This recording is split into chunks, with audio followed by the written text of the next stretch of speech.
También los profetas murieron. Pero ¿quién te tienes tú? Jesús contestó, si yo me glorificara a mí mismo, mi gloria no valdría nada. El que me glorifica es mi Padre, de quien ustedes dicen es nuestro Dios, aunque no lo conocen. Yo sí lo conozco. Y si dijera no lo conozco, sería como ustedes, un embustero. Pero yo lo conozco y guardo su palabra. Abraham, su padre, saltaba de gozo pensando ver mi día. Lo vio y se llenó de alegría. Los judíos le dijeron, ¿no tienes todavía 50 años y has visto a Abraham? Jesús les dijo, les aseguro que antes que naciera Abraham existo yo. Entonces cogieron piedras para tirárselas, pero Jesús se escondió y salió del templo. Palabra del Señor. Gloria a ti, Señor Jesús.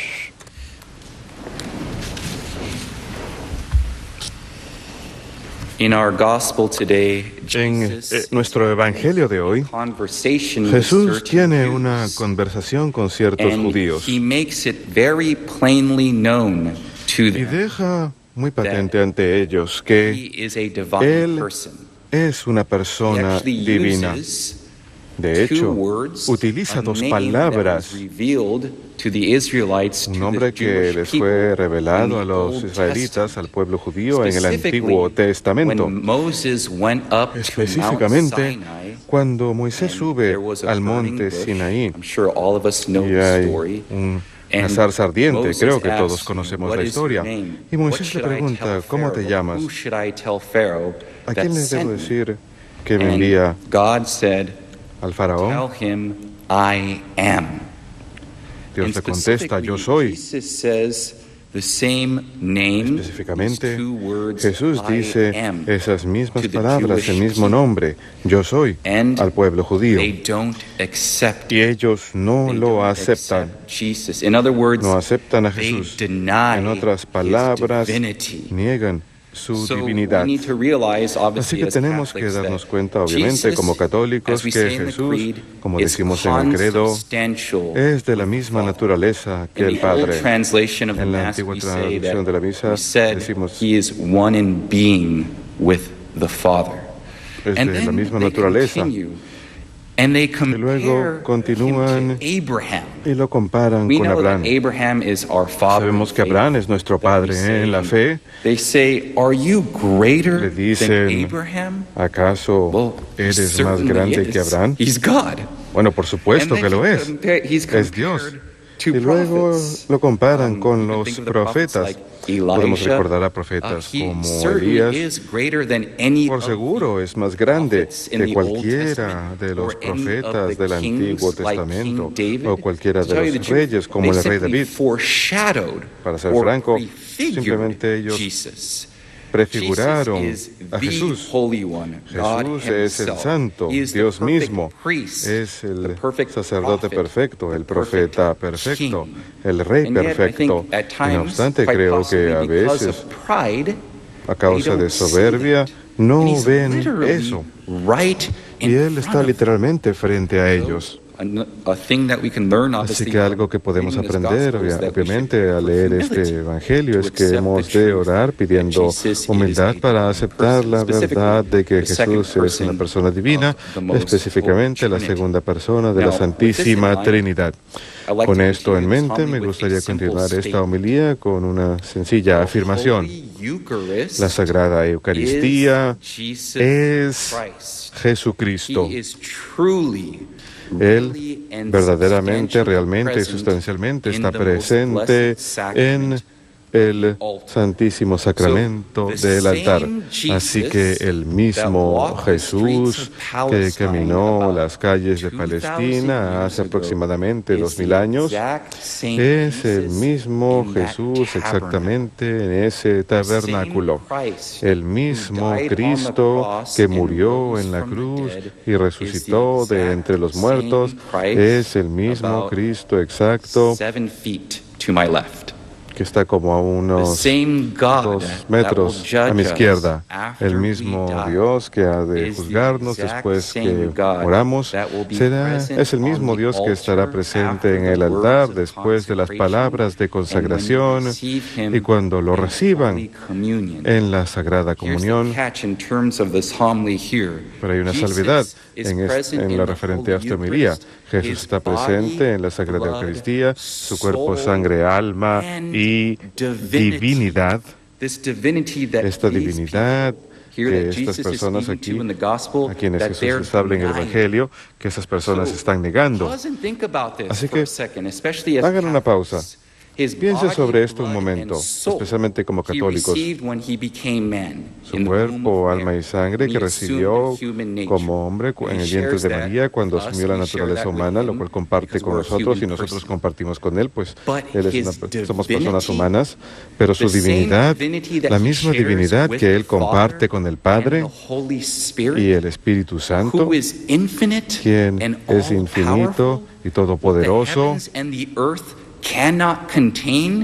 que el cielo y la tierra no pueden contener, es ahora lo que luce como pan después de las palabras de consagración, lo que la gente ha estado esperando durante miles de años, desde el tiempo de Adán y Eva, el Mesías, porque hay gente que ha muerto desde el comienzo de la Iglesia. Nosotros, como católicos, tenemos privilegio de tenerla frente a nosotros cada vez que venimos a una iglesia católica y cada vez que vamos al sagrado sacrificio de la misa. Así que hemos de orar pidiendo el don de la fe. De lo contrario, nuestros sentidos nos han de engañar, porque si no tenemos fe, después de las palabras de consagración, lo único que veremos será un trozo de pan y también un poco de vino, pero en realidad no hay más pan, no hay más vino, únicamente el cuerpo, sangre, alma y divinidad de Jesucristo en las apariencias de pan y vino. Y verdaderamente, si pensamos sobre esto, si todos los católicos supieran esta verdad y la aplicaran a sus vidas, nuestras iglesias estarían llenas. No hay razón por la que nosotros como católicos en especial no debemos llenar nuestras iglesias, sabiendo que Jesús está verdaderamente presente aquí en el tabernáculo y en el altar después de las palabras de consagración. ¿Por qué es que tal vez algunas personas nieguen la divinidad de Cristo, en especial presente en la Sagrada Eucaristía? Como ya mencioné, exige fe. Es algo que tenemos que pedir en oración, algo que por seguro hemos recibido con el bautismo, pero estamos supuestos a que aumente nuestra fe. Al mismo tiempo, es algo que va en contra de nuestros sentidos, por decirlo así. Creer que Dios es algo que aparenta ser pan. Nuevamente, eso requiere fe. Todo lo que sabemos, todo lo que hemos aprendido en la vida, lo hemos aprendido por lo que hemos visto, y tocado, y oído, y olido, y probado. Pero nuevamente nuestros sentidos nos engañan. Pero el Señor está presente en cuerpo, sangre, alma y divinidad, en la Sagrada Eucaristía, después de las palabras de consagración. Y aquí tenemos una de mis partes favoritas, cuando habla acerca de la presencia real en la Sagrada Eucaristía. Jesús está físicamente presente aquí, en el Santísimo Sacramento del altar. Algunas personas dirán, incluso nuestros hermanos protestantes dirán, yo creo que Dios está en todos lados. Es omnipotente, está presente en todos lados, me puede escuchar en todos lados y en todo lugar, en cualquier momento. Pero la realidad es esta, está físicamente presente aquí, así como ustedes están presentes físicamente aquí en la capilla de EWTN, escuchando escuchándome en este momento. Esa es la diferencia cuando hablamos de la presencia real del Señor en la Sagrada Eucaristía. Así que al orar pidiendo el don de la fe, hemos de pedirle al Señor nuevamente no solamente fe y humildad, sino también: Señor, ayúdame a dirigir mi vida entera hacia tu presencia real en la Sagrada Eucaristía. Yo recuerdo que el primer año después de haber sido ordenado como sacerdote, esto fue en el 2010, yo estaba destacado en una parroquia en Kokomo, Indiana, y estaba componiendo una homilía y yo quería mencionar la presencia real de Cristo en la Sagrada Eucaristía. Hice un trabajo investigativo, obviamente leí las Escrituras, los padres de la Iglesia, los textos magisteriales sobre la presencia real del Señor, y busqué en la Internet, y en aquella época, probablemente fue octubre del 2010, se llevó a cabo un estudio, un sondeo entre los estadounidenses al azar, estadounidenses de ciertas religiones o sin religión, y se llevó a cabo por el Centro de Estudios Pew para la Vida Religiosa, y el tema era acerca de lo que los estadounidenses saben sobre la religión. Se preguntaron 22 preguntas básicas acerca de la religión a estas personas en el sondeo, y algunas de las preguntas eran: ¿cuáles son los 4 evangelios? ¿De qué religión era la Madre Teresa? Fue Moisés quien sacó a los israelitas de Egipto. Y yo estaba leyendo esto, en especial al escribir mi homilía, la cual mencionaba la Sagrada Eucaristía, y yo quería ver los resultados del estudio acerca de las preguntas que les hacían a los estadounidenses, ya fueran católicos, cristianos, musulmanes, ateos o agnósticos. Y los católicos que fueron sondeados, por lo menos los católicos, en promedio, tenían el puntaje más bajo de todos los que fueron sondeados. Y de las 32 preguntas que se hicieron, en promedio, los católicos teníamos 14,7 respuestas correctas de 32, lo cual estaba por debajo del promedio nacional de 16 respuestas correctas de 32 preguntas. Algo bastante lamentable. Por lo menos, según el sondeo, parece ser que los ateos y los agnósticos, en cierto sentido, conocen más de religión que nosotros, por lo menos los católicos que fueron sondeados. ¿Por qué menciono esto? Lo más perturbador al mirar ese sondeo fue lo siguiente: como 45% de los católicos estadounidenses sondeados fueron incapaces de reconocer la enseñanza de la Iglesia con respecto a la presencia real de Cristo en la Sagrada Eucaristía. A mí me suena, en especial al leer este Evangelio, que me parece que hay una negación de la divinidad de Cristo, en especial encontrada en la presencia real del Señor en la Sagrada Eucaristía. Casi la mitad de los que fueron encuestados, y aún me pregunto, ¿dónde se llevó a cabo ese sondeo? Tal vez solamente fueron llamadas telefónicas al azar, pero de cualquier modo, la mitad de ellos, casi la mitad, no creían que Jesús está realmente presente aquí en el tabernáculo o en el altar después de las palabras de consagración.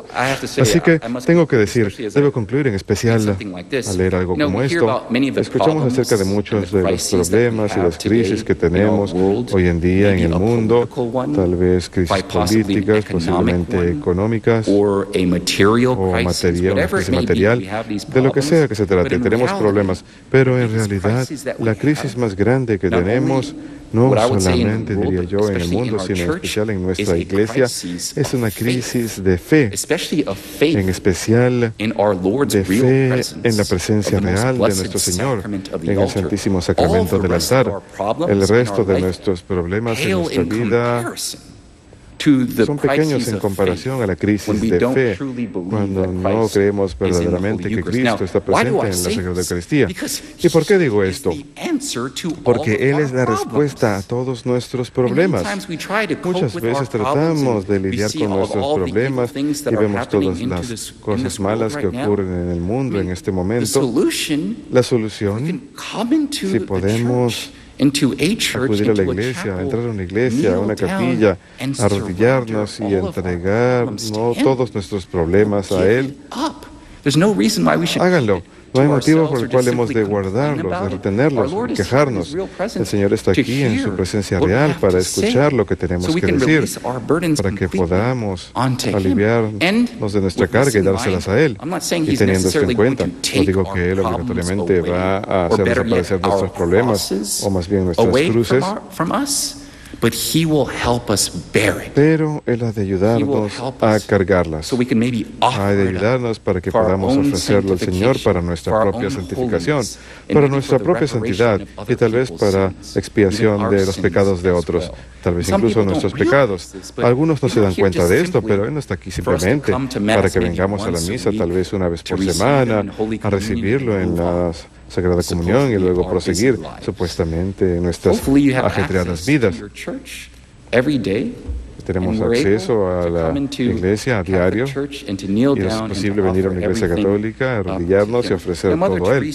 La Madre Teresa solía decir que la solución, la Madre Teresa, la solución a la paz mundial es que si cada católico pudiese pasar una hora con Jesús por semana. ¿Se imaginan si más de 1.000 millones de católicos pasasen una hora por semana con Jesucristo en la presencia real de la Sagrada Eucaristía? Yo estoy de acuerdo con ella, de que lo más probable es que habría paz mundial. ¿Por qué dijo eso ella? Porque si queremos paz en el mundo, primero tenemos que tener paz en nuestros corazones. Y si queremos paz en nuestros corazones, hemos de tener paz con Dios. Para ser franco, el otro título del Señor es el Príncipe de la Paz. La Madre Teresa también solía decir, no hay ningún otro lugar sobre la tierra donde se sentirán más bienvenidos. No hay ningún otro lugar sobre la tierra donde se sentirán más amados que cuando vengan a la iglesia y pasen tiempo frente al Santísimo Sacramento, aquí frente al sagrado sacrificio de la misa. El tiempo que pasamos aquí es el tiempo más grande que hemos de pasar en nuestras vidas. ¿Por qué? Porque recibimos una breve experiencia del cielo. Todos queremos ir al cielo y ver a Dios cara a cara. Y tenemos una breve experiencia de eso, a recibir a Jesús en su cuerpo, sangre, alma y divinidad. Por supuesto, oculto bajo lo que parece ser un trozo de pan, pero sabemos por un acto de fe que Él verdaderamente está presente aquí. Así que, ¿qué les parece una sencilla resolución? No solamente para los aquí presentes en la capilla, sino también los que nos escuchen por radio o televisión. Una resolución de pasar una hora por semana con Jesús en adoración eucarística. Obviamente hay algunas personas que tal vez estén en un asilo de ancianos o en su casa y no les sea físicamente posible ir a misa. Obviamente pueden hacer oración en casa y hacer comunión espiritual, pero para aquellos que podemos físicamente venir, que podemos hacer el tiempo, no solamente encontrar el tiempo, podemos hacer una resolución para el resto de nuestras vidas. Ojalá hacer una resolución, pero comencemos solamente con Cuaresma. Ojalá pueda ser el resto de la vida, pero comencemos con Cuaresma, de realizar hora santa una vez por semana. Si hacemos eso, obviamente no. Si hacen eso, no van a negar la divinidad de Cristo, al contrario, van a estar afirmando su naturaleza consustancial con el Padre y con el Espíritu Santo. Así pues, concluyamos citando a José María Escrivá, hablando de la Eucaristía. El amor nos ha estado esperando durante casi 2000 años de nuestro Señor en el Santísimo Sacramento para cada uno de nosotros. Y Él nos dice en otra parte de sus escritos, saber que me amas tanto, mi Dios, y sin embargo no hemos enloquecido.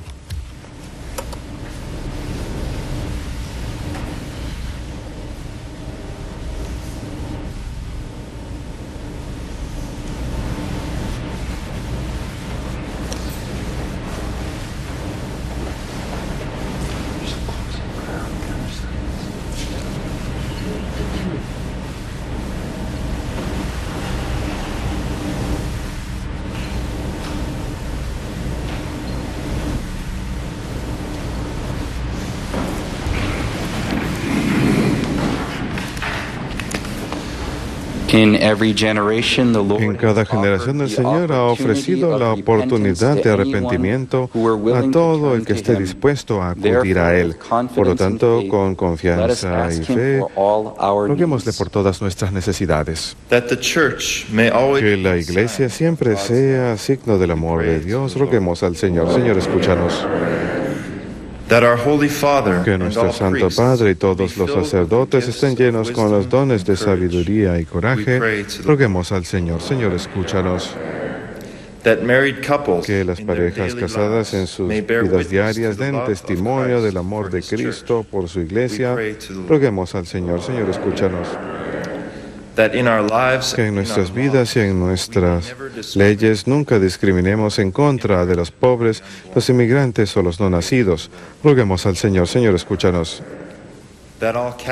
Que todos los católicos que no están practicando su fe estén llenos con anhelo por el amor de Cristo en los sacramentos. Roguemos al Señor. Señor, escúchanos. Que los jóvenes estén dispuestos a recibir la palabra de Dios y le permiten formarlos hasta llegar a la madurez. Roguemos al Señor. Señor, escúchanos. Por los misioneros franciscanos de la palabra eterna, que el amor del Espíritu Santo siempre reine en nuestros corazones y dé fruto abundante por el reino de Dios. Roguemos al Señor. Señor, escúchanos. Que el Señor llame a su lado a nuestros hermanos que descansan ahora. Roguemos al Señor. Señor, escúchanos.